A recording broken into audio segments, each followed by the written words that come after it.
Injil yang lain, tetapi kita sedang ada dan buka di dalam Injil Matius. Di situ dikatakan, dan dia mengaku terus terang yang direkam oleh Matius, kepala rumah ibadat ini berkata, anakku perempuan baru saja meninggal. Datanglah dan letakkanlah tanganmu atasnya maka ia akan hidup. Perhatikan dengan baik imannya yang luar biasa. Tapi seringkali saudara, saya menghormati iman orang ini, kepala rumah ibadat. Tapi seringkali Anda perhatikan ada sesuatu yang perlu kita pelajari. Seringkali kita datang ke Tuhan ketika kita punya masalah. Ini yang saya mau angkat dan bagikan kepada saudara. Firman Tuhan tadi katakan, anakku perempuan baru saja meninggal. Saya boleh angkat ini. Karena di dalam ayat-ayat sebelumnya tidak pernah diceritakan tentang kepala rumah ibadat ini membawa anaknya yang perempuan. Terus berkata kepada Yesus, Yesus perhatikan dan lihat anakku, letakkan tanganmu atasnya Tuhan. Supaya dia melayani engkau dengan sungguh-sungguh. Saya tidak pernah menemukan story atau cerita itu. Tapi yang saya lihat di sini bahwa kepala rumah ibadat itu datang kepada Yesus manakala anaknya sudah meninggal. Saya juga tidak katakan bahwa itu hal yang salah daripada dia datang kepada manusia atau dia datang kepada dukun atau dia datang kepada orang pintar. Tapi hari ini biar kita juga introspeksi bahkan membenahi diri kita. Saya dan Anda di sini bisa menghadirkan mujizat ketika saya dan Anda di sini bukan hanya datang kepada Yesus ketika ada masalah saja. Amin saudara. Dalam keadaan baik-baik, dalam keadaan sedang diberkati, dalam keadaan sedang top-topnya, sedang naik-naik daun, dalam keadaan masih kaya, dalam keadaan masih muda, dalam keadaan masih kuat, mestinya kita sudah bisa datang kepada Tuhan. Amin. Dalam keadaan sehat walafiat mestinya kita sudah harus bisa melayani Tuhan.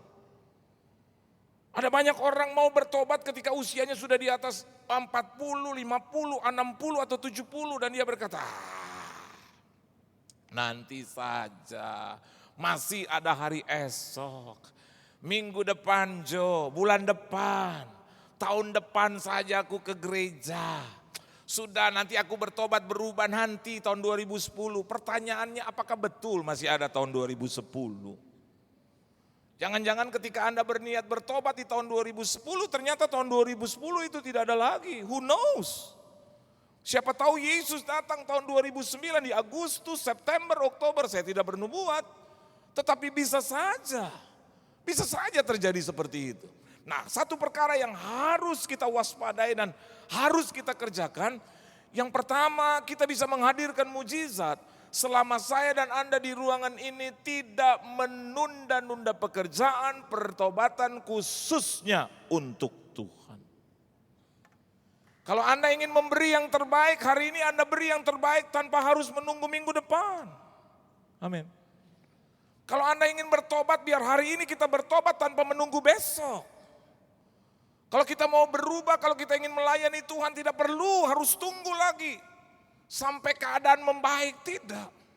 Hari ini Anda disentuh dan tersentuh oleh kebenaran firman Tuhan, baiklah kita tidak perlu untuk menunggu orang-orang lain. Kita tidak perlu menunggu tetangga kita tidak perlu menunggu ibu, orang tua, ayah kita, kakak, adik, anak-anak kita bawa kita ke gereja, tidak. Tetapi manakala siapapun di ruangan ini, hari ini mendengarkan kebenaran firman Tuhan, berarti ini adalah tawaran dari Tuhan untuk menghadirkan mujizat dalam hidupmu. Perkara yang pertama, jangan tunda.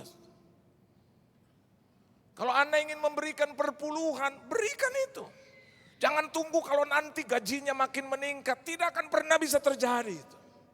Karena Yesus katakan setia dulu dengan perkara-perkara yang kecil, nanti Anda akan diberikan juga tanggung jawab perkara-perkara yang besar. Bagaimana hal yang kecil saja kita tidak bisa bertanggung jawab, terus Tuhan bisa berikan kita perkara yang besar. Saya pernah melakukan kesalahan dengan menunda-nunda menjadi hamba Tuhan.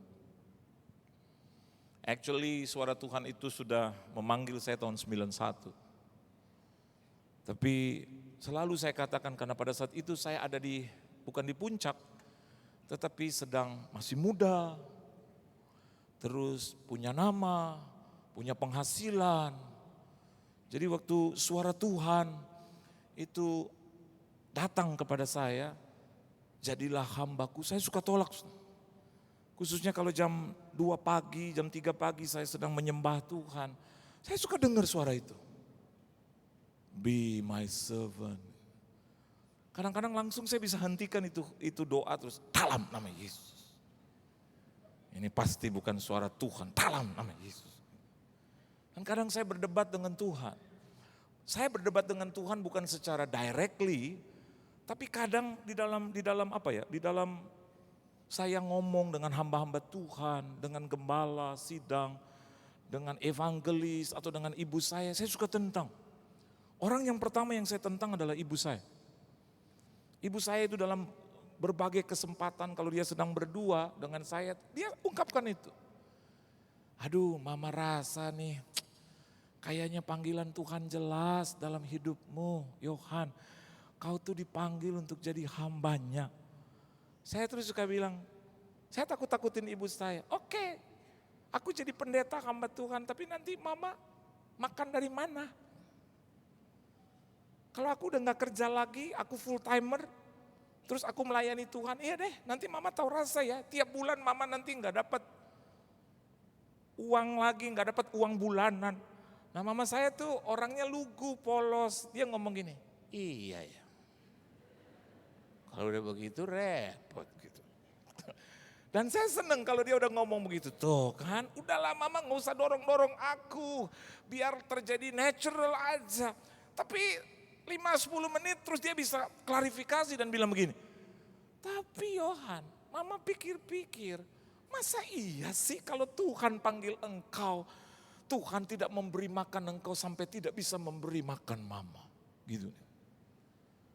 Terus saya bilang udah lama jangan dibulak-balik, bolak lagi, balik lagi, udahlah.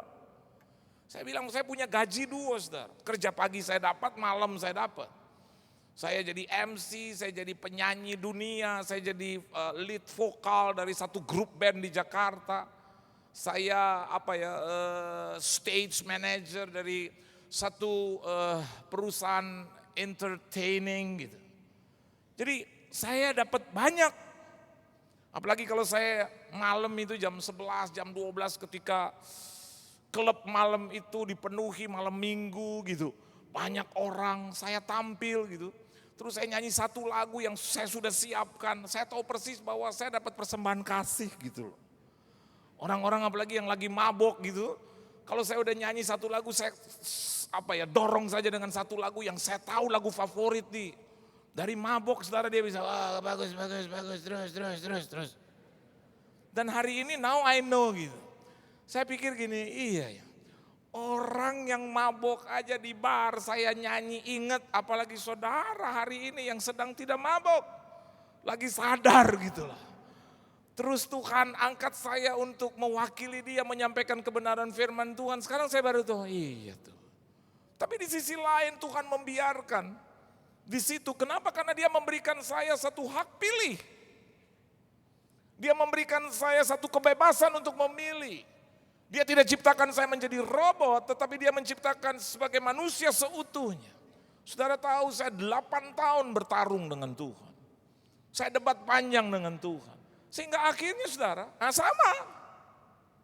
One day saya ada dalam satu pojok. Saya ada dalam satu situasi yang pelik, complicated, rumit, berat. Baru deh.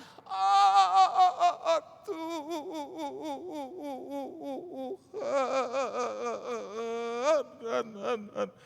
Seperti mobil atau motor yang di starter nggak bunyi-bunyi.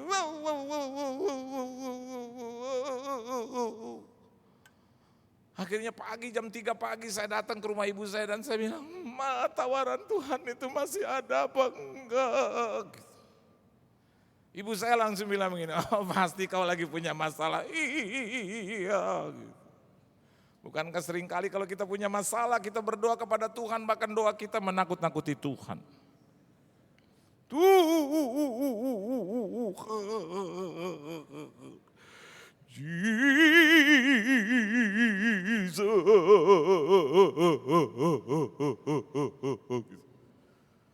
saya bukan Tuhan, kalau saya jadi Tuhan, saya Seringkali kita besar-besarkan masalah. Kenapa? Karena kita baru bisa bertobat, kita sadar, akhirnya kita mau berbalik when the problem comes. Saya punya banyak teman selebritis. Dan seringkali saya juga katakan kepada mereka, jangan kalau diundang gereja atau diundang untuk melayani Tuhan sulit. Tanyanya tuh macam-macam. Acaranya di mana?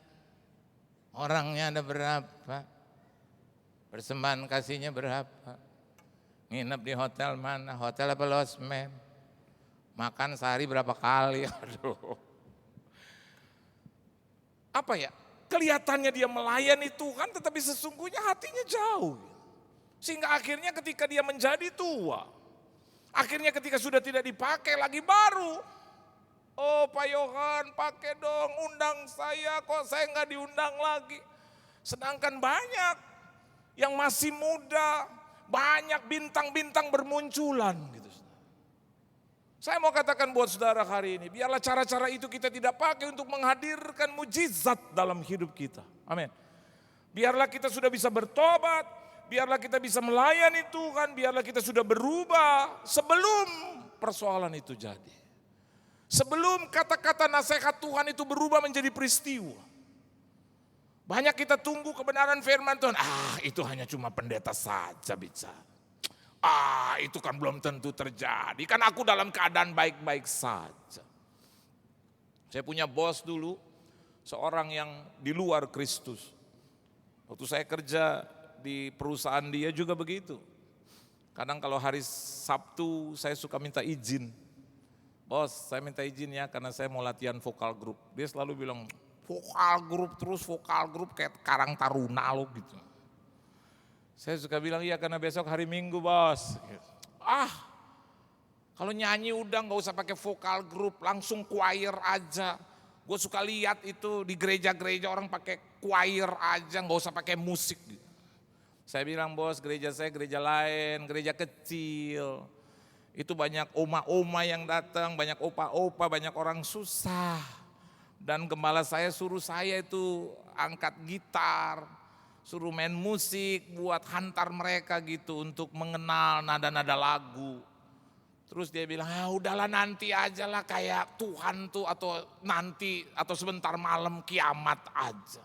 Nanti kita harus layani Tuhan ketika usia 70-an, 80-an, sekarang kita puas-puasin aja. Tapi dia harus menelan ludahnya. Ketika satu saat dia dengan saya jalan di sepanjang depan Istana Negara, terus nyebrang mau ke Harmoni, karena kita mau menuju ke Grogol, tiba-tiba dia terserang satu penyakit. Dia ternyata memiliki 3 batu di empedu. Dan kalau menyerang itu saudara, ternyata bisa membuat dia melintir.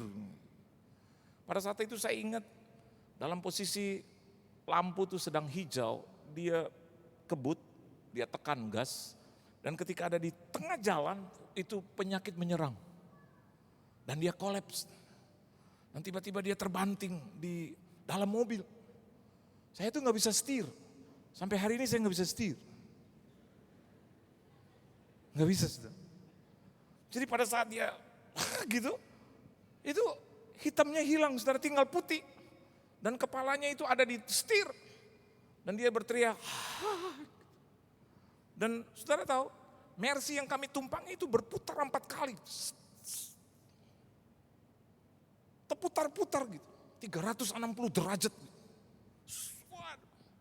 Dan dia teriak kepada saya, rem.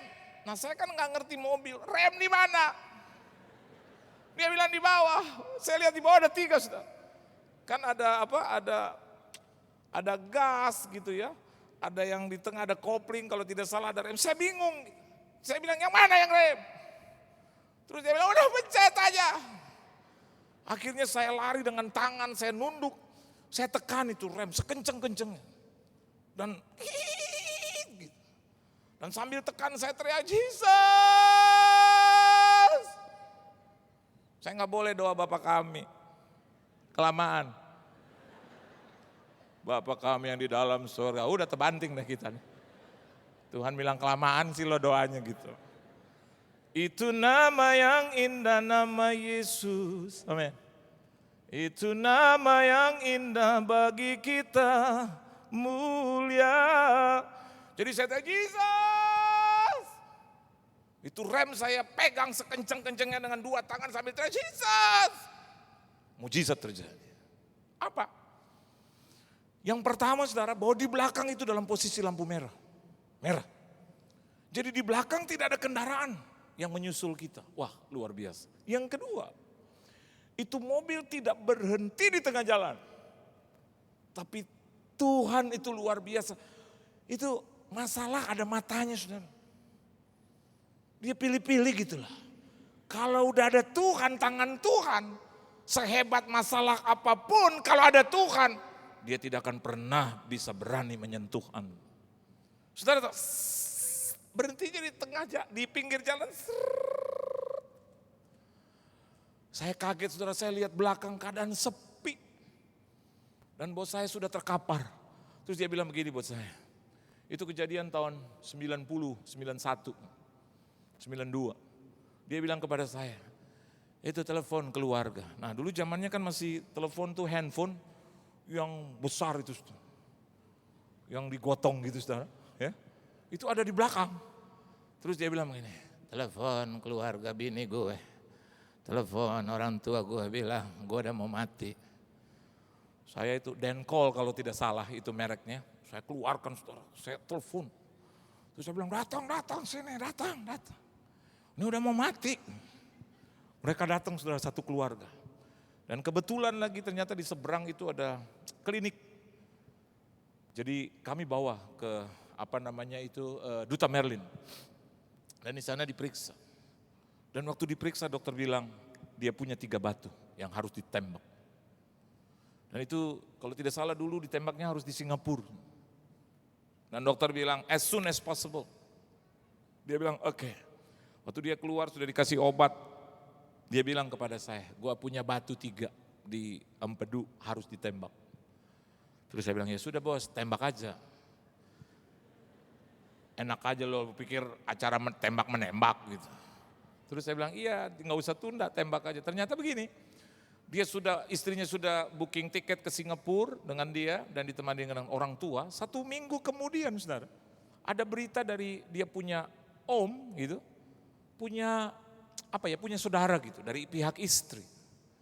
Ternyata ditembak saudara. Dan waktu dia pulang ke Jakarta tuh rasanya nggak enak saudara. Ternyata terjadi infeksi dulu. Sehingga akhirnya beberapa hari kemudian meninggal dunia katanya setelah ditembak. Jadi bos saya langsung keringat dingin. Waduh, jangan-jangan gue ditembak meleset. Jadi dia nggak jadi saudara, dia takut. Dan saya pikir urusan-urusan dia namanya bos ya. Satu pagi saya ada di kantor, dia datang. Dalam keadaan setengah lemas. Terus dia ngomong begini bos. Han, lu kan orang Kristen. Saya bilang iya bos. Gue pernah lihat dan gue pernah dengar Tuhannya orang Kristen hebat. Suka denger aja tuh banyak tuh orang Kristen disembuhkan secara begitu aja tuh. Gitu. Terus saya jawab gini. Iya bos, kurang lebih begitu. Iya kalau saya jawab pasti terus gak sembuh gitu. Kan saya dipecat gitu. Jadi saya bilang, iya bos kurang lebih begitu. Terus dia ngomong gini, berarti kau punya gereja dong yang suka vokal grup. Nah itu dia bos. Begitu bos jangan bilang itu suruh choir aja. Saya tuh nyanyi-nyanyi buat sehat bos. Terus dia ngomong,